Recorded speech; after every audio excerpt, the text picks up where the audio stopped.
The giant hologram flickered to life in the middle of the long, dark room.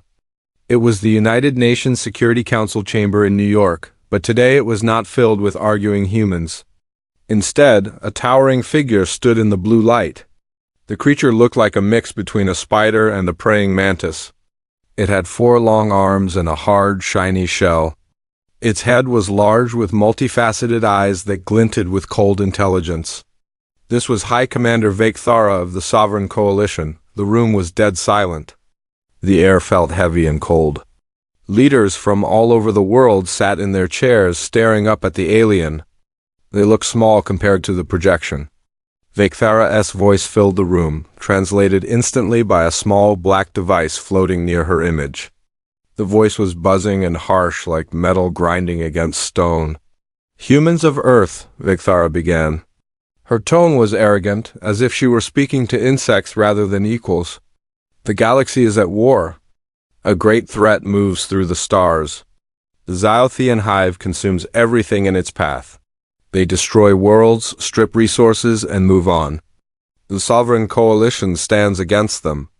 We are the shield of civilization." She paused, letting her words hang in the air. Her mandibles clicked together with a sharp sound.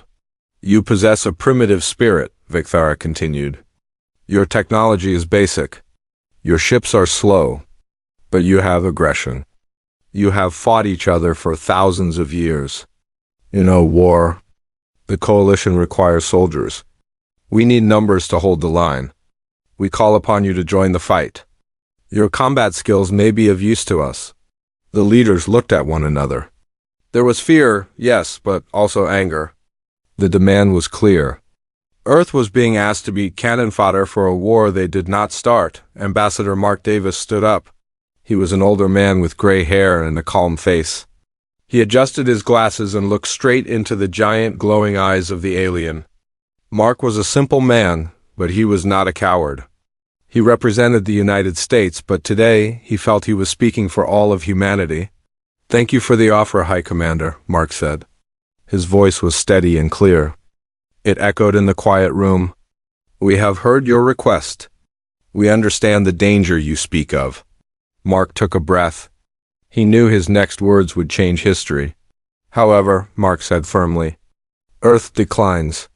We will not join your war." A low hiss sound came from the alien's projection. The noise sounded like steam escaping from a pipe. Vekthara leaned forward, making her image loom even larger over the table. The lights in the room dimmed slightly as if her power was affecting the electricity. "You refuse?" Vekthara asked.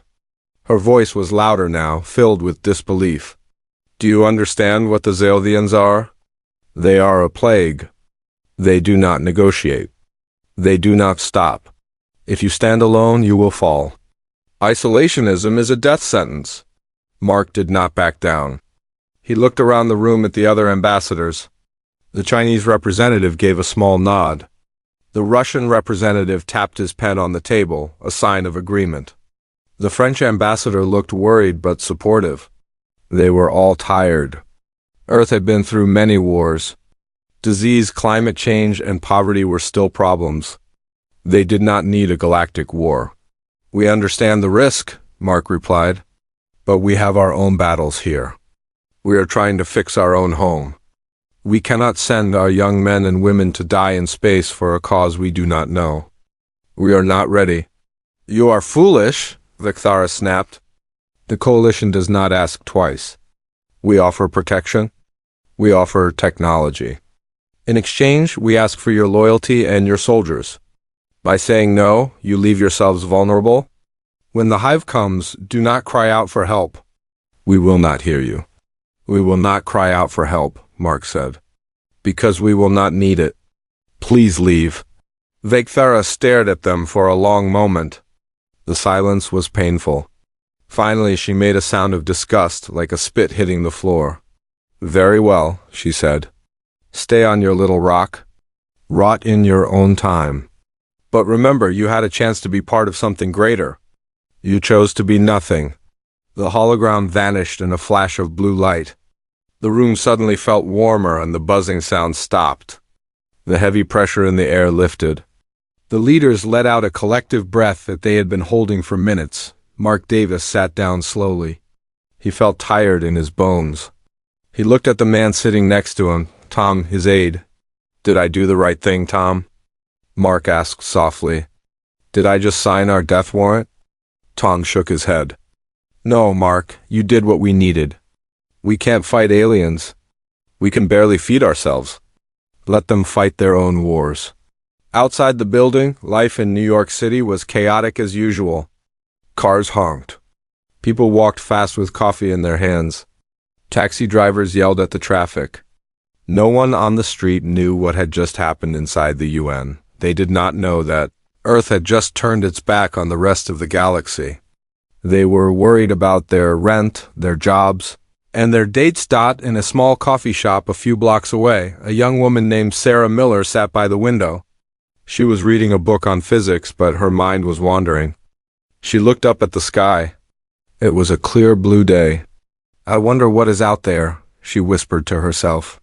She had always dreamed of the stars, but today, the sky felt empty to her. On the other side of the world, in Seoul, South Korea, the sun was setting. The city was bright with neon lights. Park Ji-hoon walked out of a tall office building. He loosened his tie and sighed. Ji-hoon used to be a soldier, a special forces operative. He had seen terrible things. Now he worked in security, wearing a suit and sitting at a desk. He missed the action sometimes, but he liked the peace. He looked at his phone. The news feed was full of boring stories about celebrities and stocks. There was no mention of the alien meeting. The government was keeping it quiet to avoid panic. "Peace," Ji-hoon said to himself, smiling slightly. "It is nice to have peace." He walked towards the subway station, blending in with the thousands of people rushing home. He felt safe. He felt that Earth was safe. He had no idea that the refusal he knew nothing about had already sealed their fate. The coalition ships had turned away, disappearing into the dark void of space. They left Earth alone, just as Earth asked. In the darkness, far beyond the planets humans could see, something was moving. It was not the coalition. It was the enemy Vecthara had warned them about. The Xyalthean hive, they were like a swarm of locusts, dark and silent. They watched the coalition ships leave the Sol system. To the hive, an undefended world was not a choice. It was an opportunity. The hive did not care about politics. They did not care about refusals. They only cared about consumption. They saw the blue marble of Earth floating in space. They saw the energy, the water, and the biological mass. And they were hungry. Deep in space, a massive ship, larger than anything humans had ever imagined, powered its engines. It was shaped like a jagged stone covered in spikes and tubes. It moved silently, slipping through the darkness like a shark in the water. It was heading towards the small yellow sun at the center of the system. On Earth, Mark Davis packed his briefcase. He turned off the lights in his office. He hoped he had made the right choice. He hoped that by staying out of it, humanity would be forgotten. He prayed that the war would pass them by. He walked out of the building, looking up at the night sky. The stars were bright, twinkling innocently. "Good night," he said to the air. He did not know that the countdown had already begun. The Xyaltheans were coming. Earth had declined to join the war, thinking they could avoid it. But war does not always ask for permission. Sometimes it just kicks down your door. The aliens had chosen their target. They had chosen the wrong enemy, but they did not know it yet. They only saw a weak, primitive planet waiting to be taken. They had no idea what kind of fire was burning inside the human spirit. They were about to find out. Weeks passed by quietly on Earth. The meeting with the alien, Vecthara, became a secret memory hidden behind closed government doors. The world leaders decided it was better not to tell the public. There was no need to cause panic. People went about their daily lives. They woke up, went to work, ate dinner, and slept. The skies were clear and blue. The stars twinkled at night, looking peaceful and harmless. But that peace was an illusion. It was the calm before a very violent storm. Deep in the silent void of space, far past the orbit of Mars, a massive shadow moved. It was not a rock or a comet. It was the Xyothian hive ship. It did not sparkle like human satellites. It was a dark, jagged lump of metal and flesh, absorbing the light around it. It looked like a tumor growing in the dark. It had traveled a long distance, following the energy signatures of living worlds. It did not care about the coalition's warnings. It only cared about food. The hive ship slowed down as it reached the edge of the solar system.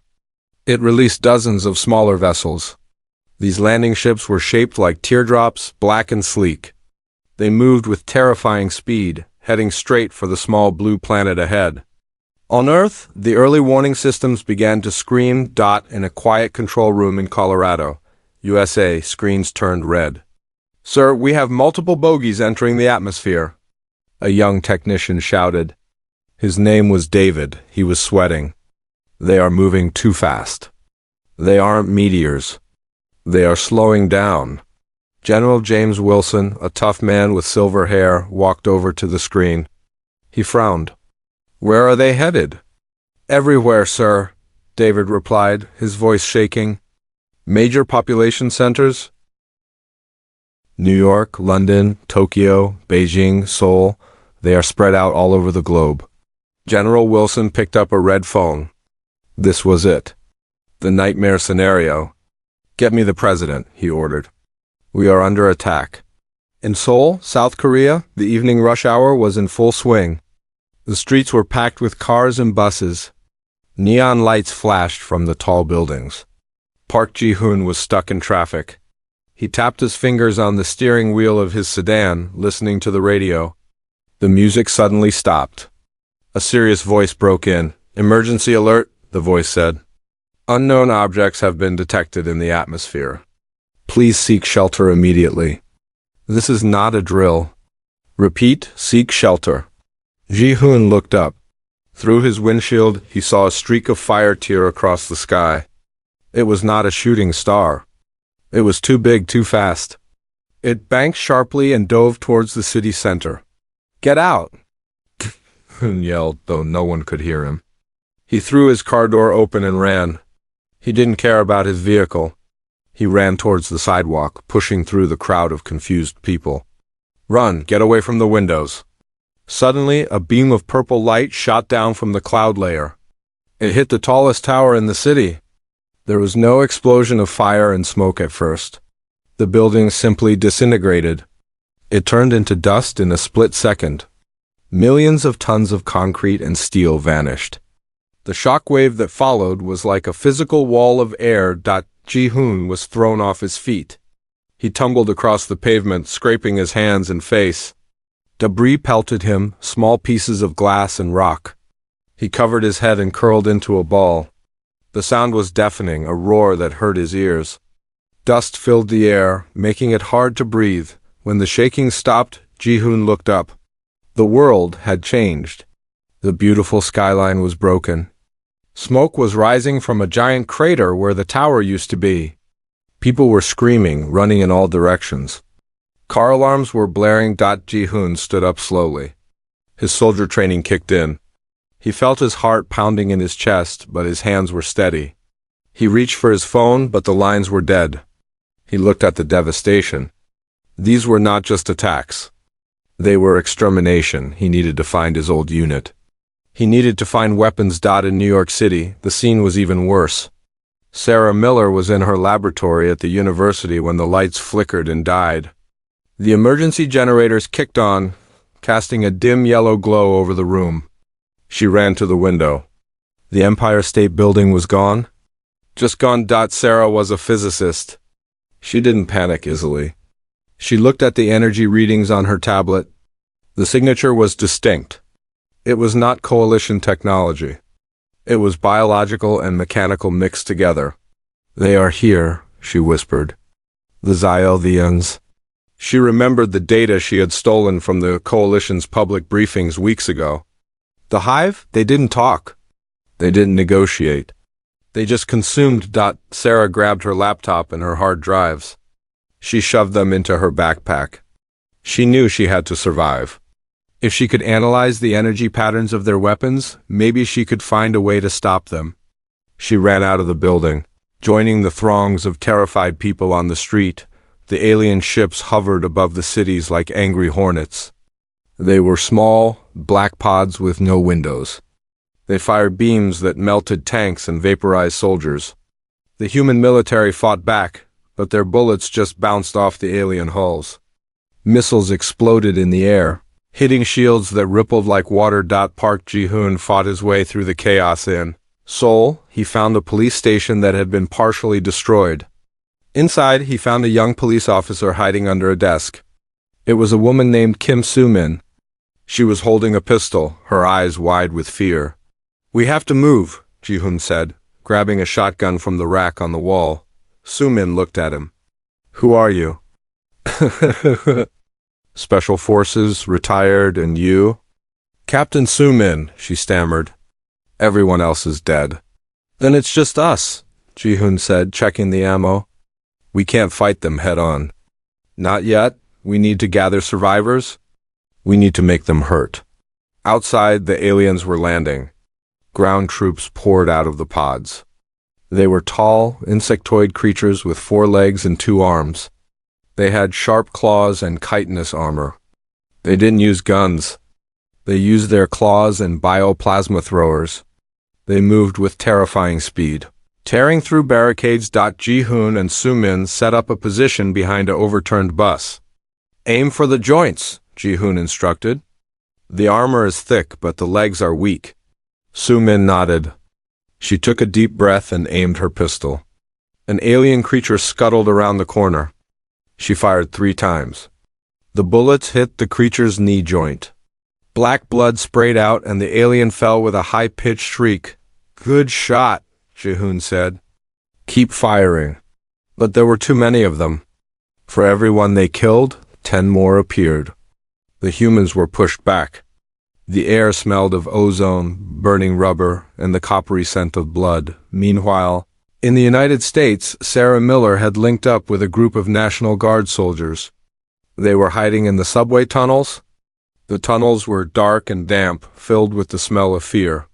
"We can't stay here," the squad leader, a sergeant named Miller, no relation to Sarah, said.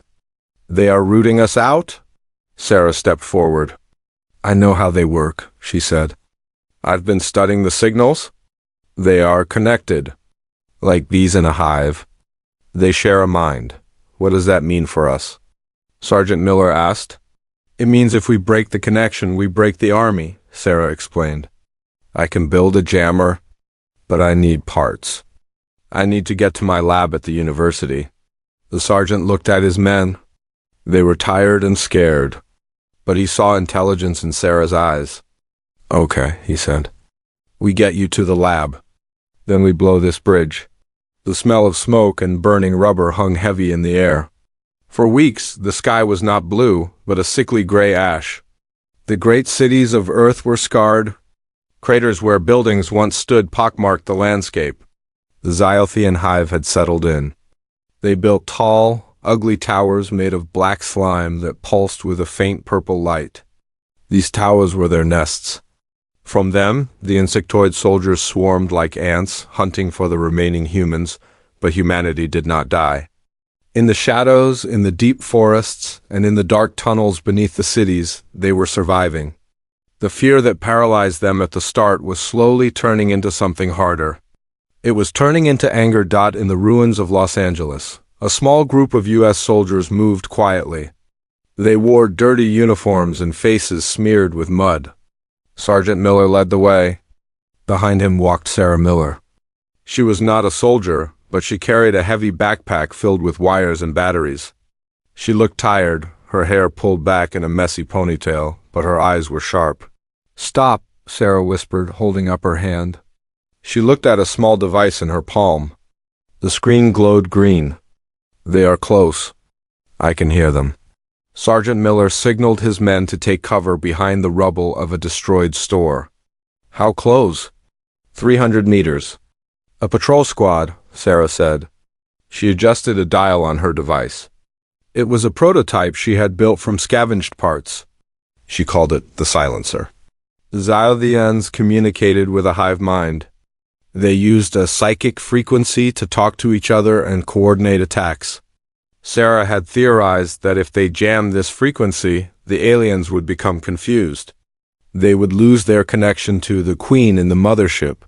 Without the Queen telling them what to do, they were just mindless beasts. "Get ready," Sergeant Miller whispered. He gripped his rifle tight. Sarah took a deep breath.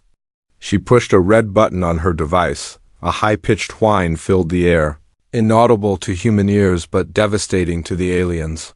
Suddenly, the Xylothean patrol around the corner stopped dead in their tracks. The tall insectoid creatures shook their heads. Their mandibles clicked in confusion. They bumped into each other. They spun in circles, unable to understand where they were or what they were supposed to do. "Now!" Sergeant Miller shouted. The soldiers opened fire. The bullets tore into the confused aliens. Usually the Xylotheans would dodge or use shields, but now they just stood there. The hive mind was gone. They were blind and deaf. In less than a minute, the entire patrol was destroyed. Black blood pooled on the asphalt. Sarah let out a breath she didn't know she was holding. "It worked," she said, a smile touching her lips. "It actually worked." Sergeant Miller patted her on the shoulder. "Good job, Doc. That's the first squad we've taken out without losing a man." This was the turning point. For the first time, humans had a weapon that worked. Sarah's device was crude, but it was effective. She gave the plans to the resistance commanders via radio. Soon, workshops and underground bunkers all over the world were building copies of the silencer. In Asia, the news spread fast through the resistance network. Park Ji-hoon sat in a dimly lit basement in what used to be a restaurant in Seoul. He was cleaning his shotgun. Across from him sat Captain Kim Soo-min. She was sharpening a combat knife. A radio sat on the table between them. A voice crackled through the static. "This is command. Verification of the Los Angeles tactic. The jamming devices are effective. Repeat, the jammers work. Disable the hive mind, then strike." Ji-hoon looked up at Soo-min. "Did you hear that?" "I heard it," Soo-min said, her eyes intense. "They have a weakness. We can hurt them." Ji-hoon stood up.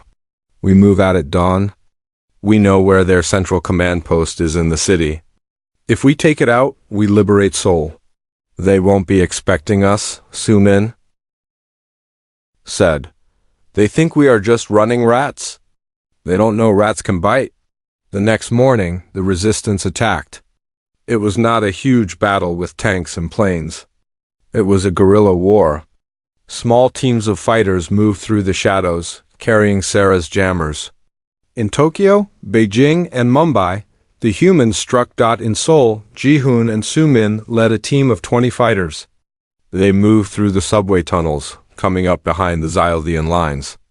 They reached a large plaza where the aliens had set up a supply depot. Dozens of the insectoid creatures were moving crates of biomass. "Turn it on," Ji-hoon ordered. One of his soldiers switched on a jammer. The effect was instant. The aliens froze. They dropped their crates. They stood still, their antennae twitching wildly. "Fire!" Ji-hoon yelled. The resistance fighters unleashed a hail of bullets. The aliens fell. They didn't run. They didn't fight back. They just died. The humans didn't stop until the depot was silent. Then they grabbed the ammo and the food and vanished back into the tunnels before the Xylothean air support could arrive. This scene played out all over the world. Humanity was waking up. They realized the aliens were not gods. They were just soldiers who relied on their connection to the hive. Break the connection, and they were helpless. Sarah Miller became a legend. She traveled from base to base, teaching engineers how to build and repair the jammers. She was no longer the shy physicist. She was a leader. She saw the hope returning to people's eyes. "I never thought I would be a soldier," Sarah told Sergeant Miller one night as they sat around a small fire in a cave. "But I will do whatever it takes to get my home back." "You are saving us, Sarah," Miller said. "These devices give us a chance." But Sarah knew it wasn't enough. The jammers only worked on the ground troops. The mothership in orbit was still controlling the bigger ships. It was still sending down reinforcements. As long as that mothership was there, Earth was in danger. We need to take out the source, Sarah said, looking up at the ceiling of the cave. She couldn't see the sky, but she knew it was there. We need to kill the queen. In Seoul, Park Ji-hoon was thinking the same thing. He stood on a rooftop at night looking at the alien ship that hovered over the city. It was huge and terrifying. But it was also a machine. All machines had weaknesses. They are arrogant, Soo-min said, standing next to him. They think they won. They're just harvesting us now. They made a mistake, Ji-hoon said. They thought we were weak because we didn't have their technology. They didn't understand that our strength isn't in our tools. It's in our spirit. He looked at the city. The lights were out, but he could see the small fires of the resistance burning here and there. We are not going to just survive, Ji-hoon said, his voice hard as steel. We are going to win. And then we will make sure they never come back. The weeks of running and hiding were over. The awakening had begun. Humanity was united by a common enemy. The different countries, different languages, and different cultures didn't matter anymore. Everyone was fighting for the same thing. Earth, the resistance grew stronger every day. They captured alien weapons. They learned how the Zyaldians moved. They used the aliens' own tactics against them. The Zyaldians were confused. Their intelligence report said the humans were broken. Why were they fighting back so hard now? High Commander Vakthara's warning from months ago echoed in the minds of the few leaders who remained. The Zyaldians will not spare you. But she was wrong about one thing. She thought the humans needed the coalition to save them. She didn't believe that humans could save themselves. Sarah Miller's radio crackled. It was a message from the other side of the world. This is General Wilson. We are massing for a big counterattack. We are pushing them back in North America. We need you here, Sarah. We have a crazy idea. Sarah smiled. I'm in, she said. The tide was turning. The hunters had become the hunted. The Zaldians had chosen the wrong enemy. They had woken up a sleeping giant, and now that giant was coming for them with a vengeance. The war was far from over, but for the first time, victory seemed possible. The human race was ready to show the galaxy what happens when you push them too far. The global counterattack began at dawn. It was not just a small fight anymore. It was a coordinated war. Resistance groups from every continent moved at the same time. In the United States, Europe, Africa, and Asia, humans surged out of their hiding places. They carried the jamming devices, now nicknamed silencers, and they carried heavy weapons in the ruins of what used to be Los Angeles. The push was strong.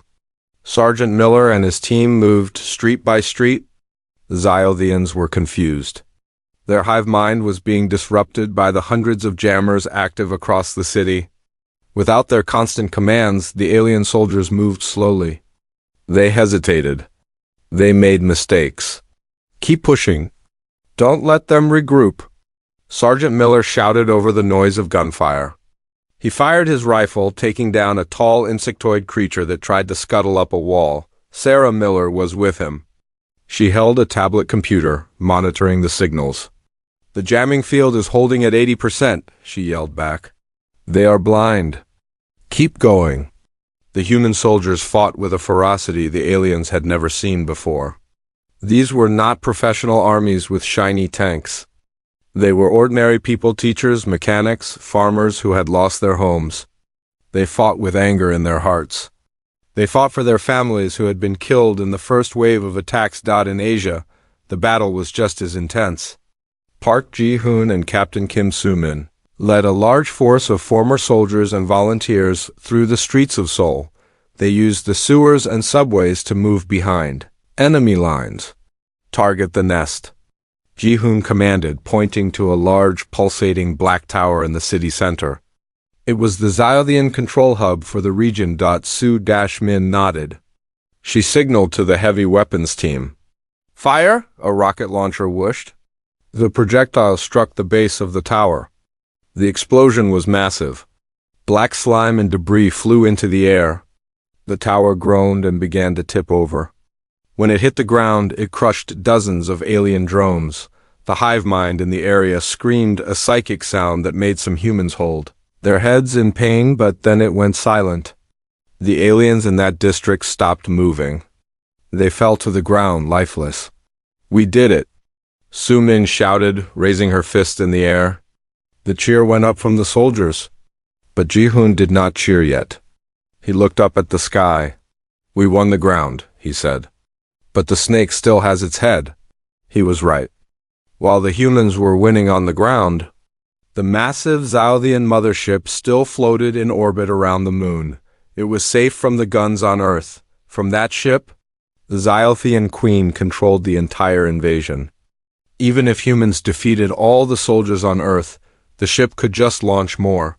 The leaders of the resistance knew this. A video conference was held in a secure bunker. General Wilson, Sarah Miller, and other top commanders looked at a large screen. Park Ji-hoon and Kim Soo-min were patched in from Seoul.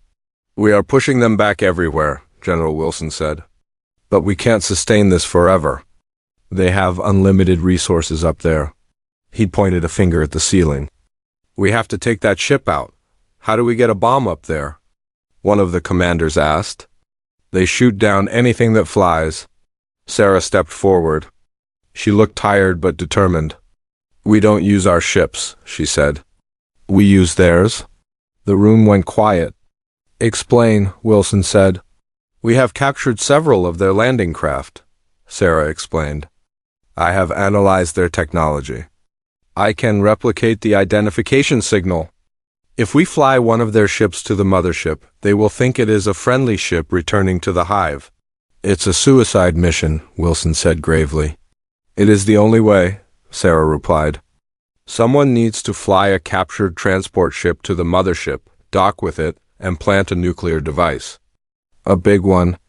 "I will go," Park Ji-hoon's voice came over the speaker. "I have experience with piloting and special ops." "No," Su-min's voice cut in. "I am the pilot. I will fly. Ji-hoon, you are the ground fighter. You come with me to secure the landing zone." "I will go too," Sarah said. "The navigation systems on their ships are biological. They are alive. I need to be there to interface with the ship and to arm the nuke. You can't do it without me." General Wilson looked at the map. He knew they were right. "Okay," he said. "Ji-hoon, Su-min, get to the U.S. base in Nevada. We have a captured ship there. Sarah, get the bomb ready. Godspeed to you all." 2 days later, in the deserts of Nevada, the three of them stood in front of the alien ship. It looked like a black teardrop resting on the sand. It was ugly, but it was their only hope. Su-min climbed into the pilot seat. The controls were a strange mix of levers and slime, but she had studied the manual Sarah had written. Ji-hoon checked his rifle and his armor. Sarah sat at the navigation station, her laptop wired into the ship's brain. "Ready?" Su-min asked. "Ready," Sarah said. "Signal is active. We look like a supply transport on their screens."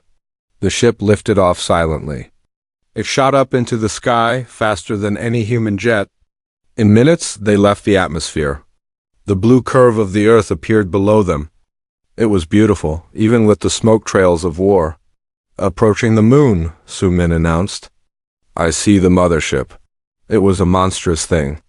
The size of a city, covered in spikes and pulsing veins. It blocked out the stars. "Here we go," Sarah said, typing furiously. "Sending the docking code." For a terrible moment, nothing happened. Then a green light flashed on the console. A hangar bay door opened on the massive ship. "They bought it," Ji-hoon said, gripping his weapon tight. Su-min flew the ship inside the dark, cavernous bay. It smelled terrible, like rotting meat. They landed on a metal deck. As soon as the engines cut off, the ramp lowered. "Move fast," Ji-hoon ordered. "We have 10 minutes before they realize we don't belong here." They ran out of the ship. The inside of the mothership was a nightmare of twisting corridors and dripping walls. It was alive. The walls breathed. Small, crab-like creatures scurried away from their lights. "The core is this way," Sarah said, looking at a device tracking the energy signature. They reached a massive chamber. In the center was a glowing orb of pulsing light, the heart, of the ship and the mind of the queen. Hundreds of drone guards stood around it. We have to get past them. Su-min yelled, firing her weapon. The aliens screeched and charged. It was a chaotic fight. Ji-hoon was a blur of motion. He shot with precision, taking down aliens that tried to reach Sarah. Su-min provided cover fire. Her face smeared with alien blood. Sarah ran to the center of the room. She placed the heavy nuclear device on the floor next to the glowing orb. She began to type the arm code. Her hands were shaking, but she forced herself to be calm. "Hurry, Sarah," Ji-hoon shouted. He was out of ammo.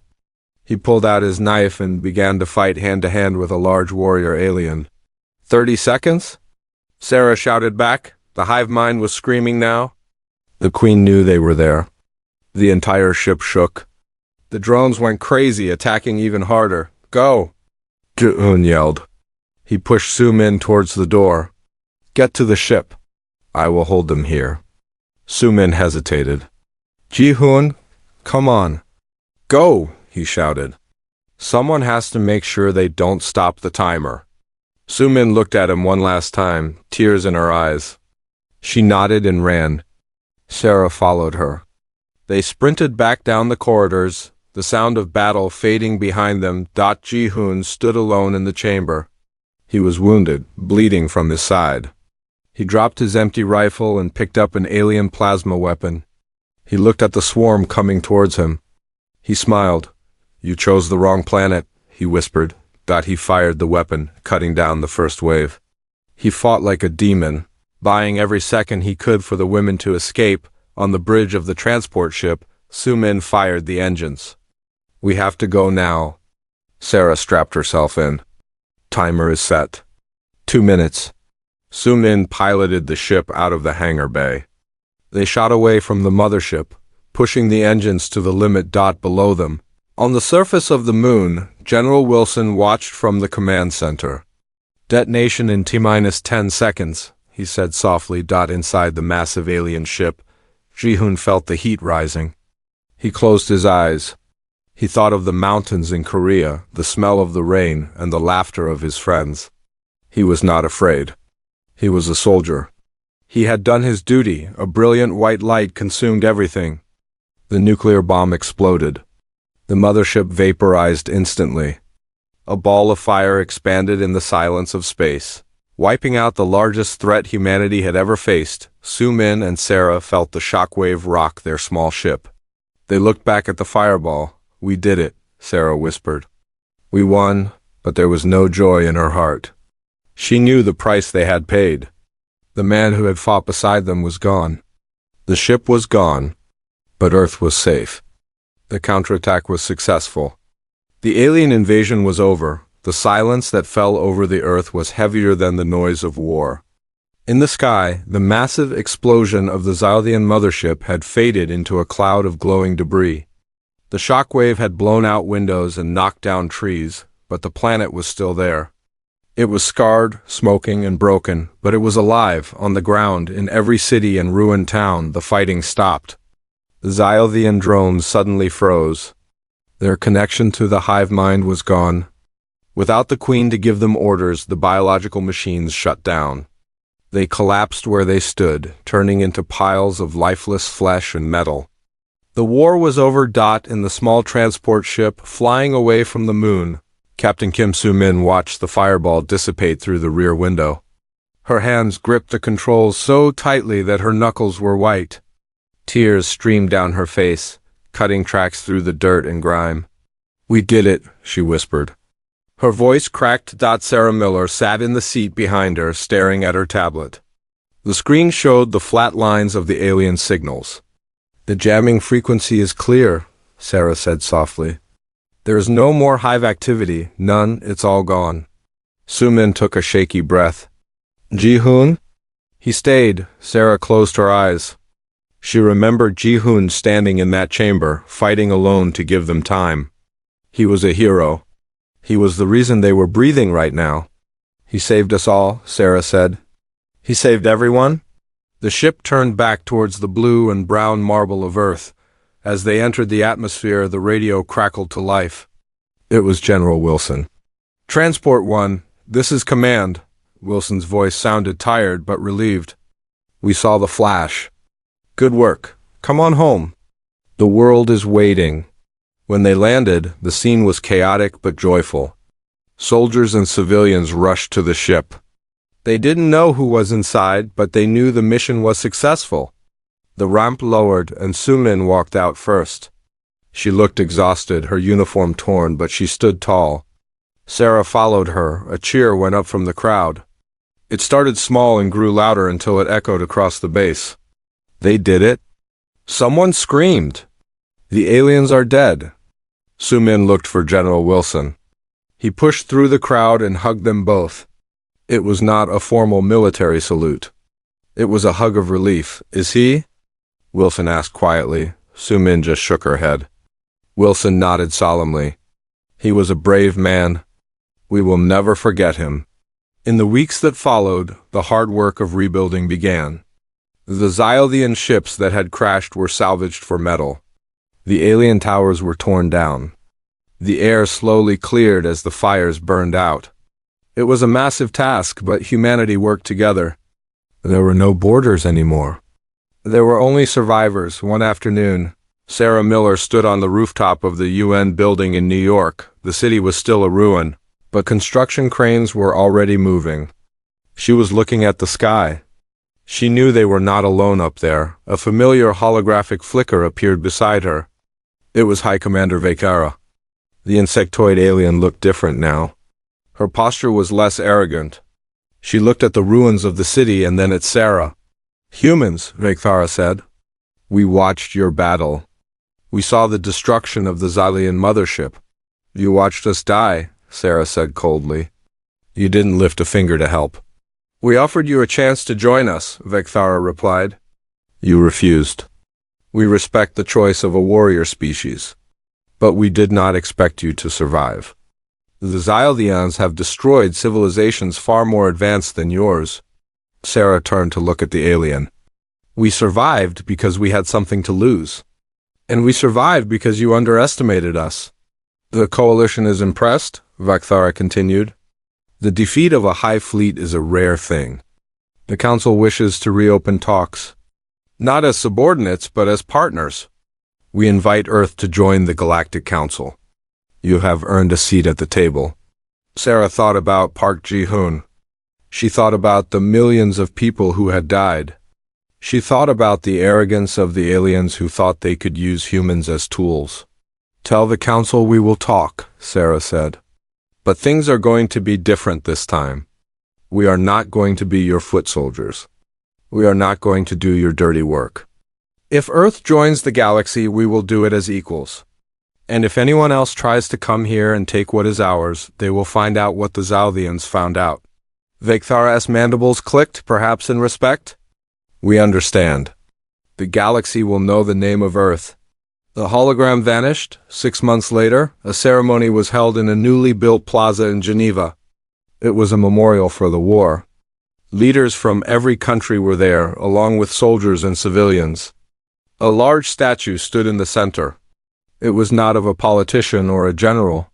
It was a simple stone carving of a human soldier, holding a rifle up towards the stars. Ambassador Mark Davis, now older and frailer, stood at the podium. He looked out at the crowd of millions. He saw Kim Soo-min in the front row, wearing her uniform with new medals.